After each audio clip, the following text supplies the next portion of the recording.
Hello friends, welcome to my YouTube channel learning ups.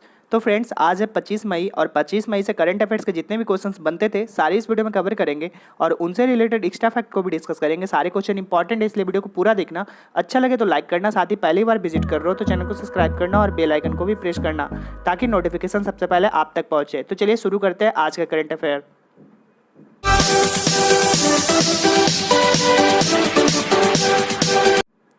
आज का पहला क्वेश्चन है, हाल ही में फिक्की लेडीज ऑर्गेनाइजेशन का राष्ट्रीय अध्यक्ष किसे नियुक्त किया गया है?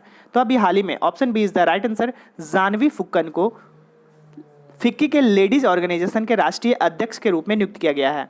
बात करें हम लोग फिक्की की तो इसका फुल फॉर्म क्या होता है? Federation of Indian chamber of commerce and industry. अगर हिंदी में बोले तो भारतीय वाणिज्य एवं उद्योग महासंघ। इसका हेडक्वार्टर कहाँ पे है? तो फिक्की का हेडक्वार्टर है न्यू दिल्ली में। इसकी स्थापना हुई थी 1907 में और इसके संस्थापक फाउंडर थे घनश्याम दास बिड़ला और पुरुषोत्तम दास ठाकुर दास। तो आप याद रखेंगे। नेक्स्ट क्वेश्चन है क्वेश्चन नंबर 2, हाल ही में किसने ऑर्डर मी नामक ई कॉमर्स ऐप लॉन्च किया है? तो अभी ऑप्शन सी, पतंजलि के द्वारा ऑर्डर मी नाम का ई कॉमर्स ऐप लॉन्च किया गया है, डेवलप किया गया है पतंजलि के द्वारा। तो आप याद रखेंगे इस ऐप के तहत पतंजलि के प्रोडक्ट्स के अलावा अन्य स्वदेशी उत्पादों की भी बिक्री होगी। साथ ही ऑर्डर मिलने के कुछ घंटों बाद ही ग्राहकों को फ्री होम डिलीवरी की इसमें सुविधा मिलेगी। बात करें हम लोग पतंजलि की तो इसकी स्थापना जनवरी 2006 में हुई थी और इसके हेड कौन है? तो बालकृष्ण इसके हेड हैं और इसका हेडक्वार्टर कहाँ पे है? तो पतंजलि का हेडक्वार्टर है हरिद्वार में। इसके फाउंडर कौन थे? तो रामदेव और बालकृष्ण जो थे इसके फाउंडर थे।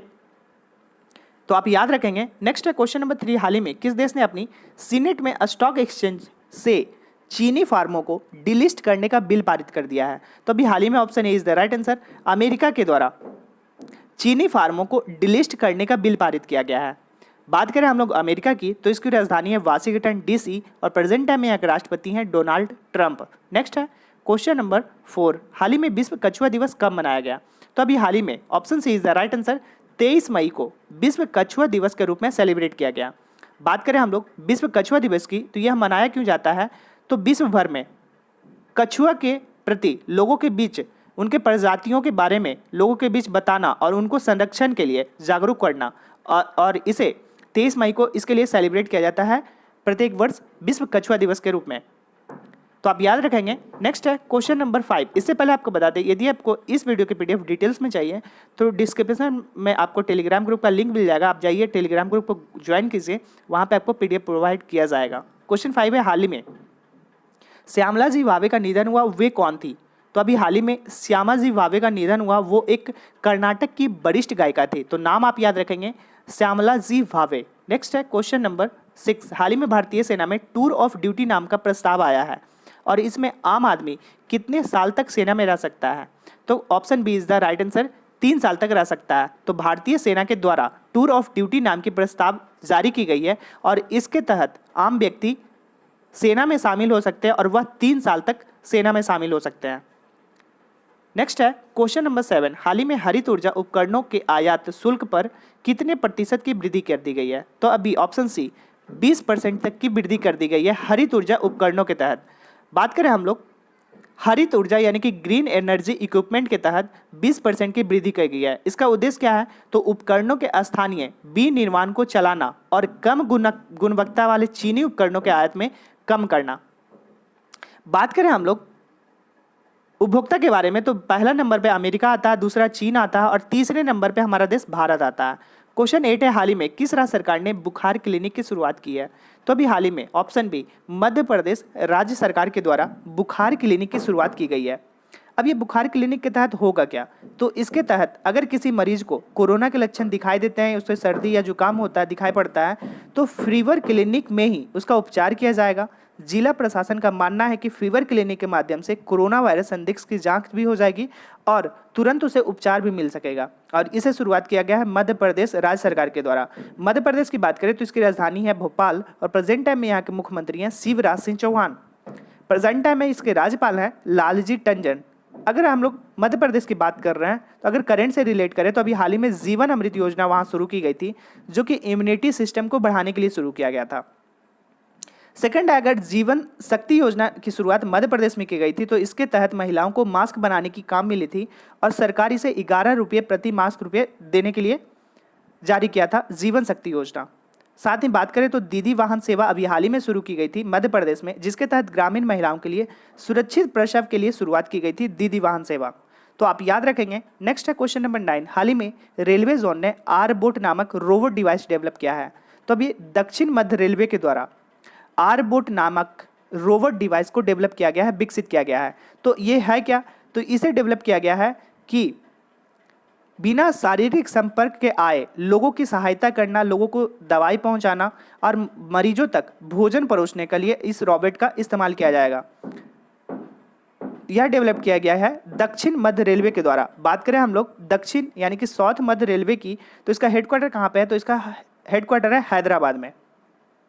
क्वेश्चन 10 है, हाल ही में डॉक्टर हर्षवर्धन को किस संगठन के कार्यकारी बोर्ड का अध्यक्ष नियुक्त किया गया है। तो ऑप्शन सी, WHO के कार्यकारी बोर्ड के अध्यक्ष के रूप में नियुक्त किए गए हैं डॉक्टर हर्षवर्धन सिंह जी को।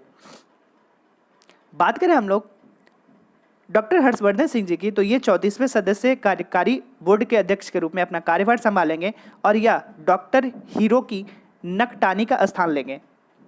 और अगर भारत की बात करें तो भारत 12 जनवरी 1948 को WHO में शामिल हुआ था।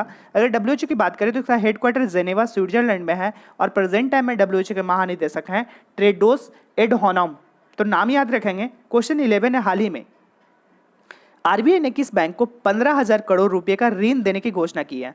तो अभी हाल ही में option A is the right answer, Exim bank को RBI के द्वारा 15,000 करोड़ रुपए ऋण देने की घोषणा की है। अब यह ऋण मिलेगा एक्सिम बैंक को। तो प्रेजेंट टाइम में एक्सिम बैंक के CEO कौन है, तो डेविड रास्किन्ना। इसका हेडक्वार्टर कहाँ पे है, तो इसका हेडक्वार्टर मुंबई महाराष्ट्र में है। और एक्सिम बैंक की स्थापना की बात करें तो 1 जनवरी 1982 को इसकी स्थापना हुई थी। अब यह ऋण देगा कौन, तो यह देगा RBI। तो RBI की बात करें तो रिजर्व बैंक ऑफ इंडिया, इसकी स्थापना 1 अप्रैल 1935 को हुई थी। इसका हेडक्वार्टर कहाँ पे है, तो इसका हेडक्वार्टर मुंबई महाराष्ट्र में ही है और प्रेजेंट टाइम में इसके गवर्नर है शशिकांत दास। क्वेश्चन पूछे जाते हैं शशिकांत दास कौन से नंबर के गवर्नर है, तो ये 25वें नंबर के गवर्नर है। क्वेश्चन 12 है, हाल ही में दुनिया का दूसरा सबसे बड़ा PPE किट निर्माता कौन बना है। तो दुनिया का दूसरा सबसे बड़ा PPE किट निर्माता करने वाला हमारा देश Bharat, option B is the right answer. तो इस सूची में भारत का नाम दूसरे नंबर पे आता है। बात करें PPE की, तो इसका फुल फॉर्म होता है पर्सनल प्रोटेक्शन इक्विपमेंट और यह जो है डेवलप करने के मामले में भारत दूसरे नंबर पे है। चीन के बाद दुनिया में व्यक्तिगत सुरक्षा उपकरणों का दूसरा सबसे बड़ा निर्माता बन गया है भारत। वर्तमान में अगर बात करें तो भारत में हर दिन 2.06 लाख PPE किट का उत्पादन हो रहा है, जो किसी भी देश की अधिकतम क्षमता से ज़्यादा है। बात करें वहीं पे स्वास्थ्य और परिवार कल्याण मंत्रालय की, तो प्रेजेंट टाइम में है हर्षवर्धन सिंह जो है प्रेजेंट टाइम में स्वास्थ्य और परिवार कल्याण मंत्रालय है, इनके अधीन में है। तो आप याद रखेंगे। तो फ्रेंड्स ये था मेरा आज का current affairs. I hope video अच्छा लगा होगा, डिटेल्स में आपको लगा होगा कि हेल्पफुल होगा आपके लिए वीडियो। तो वीडियो को लाइक करेंगे, ज़्यादा से ज़्यादा शेयर करेंगे। पहली बार विजिट करो तो चैनल को सब्सक्राइब करना और बेल आइकन को भी प्रेस करना। मिलते हैं नेक्स्ट वीडियो में, तब तक के लिए जय हिंद।